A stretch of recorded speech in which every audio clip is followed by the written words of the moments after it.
ఇప్పుడు ఈ మనిషి ఏమంటాడు? సంపద సృష్టిస్తానన్న చంద్రబాబు ఇప్పుడు ఏమంటున్నాడు? సంతానమే సంపద అంటున్నాడు. సంపద సృష్టిస్తాను అని చెప్పిన ఈ పెద్ద మనిషి ఇప్పుడు ఏమంటా ఉన్నాడు? సంతానమే సంపద అంటున్నాడు. అని అంటూ ఏమంటున్నాడు? ముగ్గురిని కానండి, నలుగురిని కానండి అంటాడు. ఇంకా మోటివేట్ చేస్తూ ఇంకా ఏమంటాడు? మీరు ముగ్గురిని కంటే నేను 30,000 ఇస్తానంటాడు. నలుగురిని కంటే ఇంకా 30,000 అంటాడు. 40,000 ఇస్తానంటున్నాడు.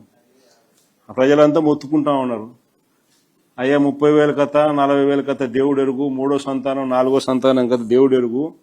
నువ్వు సూపర్ 6, సూపర్ 7లో ఇచ్చిన హామీలు ఏమైనాయి స్వామి? ఇంతవరకు వాటి పరిస్థితే దిక్కు తెలియడం లేదు మాకు. ఫస్ట్ వాటి గురించి ఆలోచన చేయి నువ్వు. ఆ తర్వాత నువ్వు 3వ సంతానము 4వ సంతానం గురించి నువ్వు చెప్తే ఏదో అంతో ఇంత వినేదానికి అవకాశం ఉంది అని ప్రజలు ఈరోజు మొత్తుకుంటా ఉన్నారు. నిజంగా మొట్టమొదటిసారిగా నేను చూస్తా ఉన్నా ఈ పెద్ద మనిషి చంద్రబాబు నాయుడు గారు ఏదైతే చెప్తాడో కనీసం ఆయనన్నా పాటించాలనా?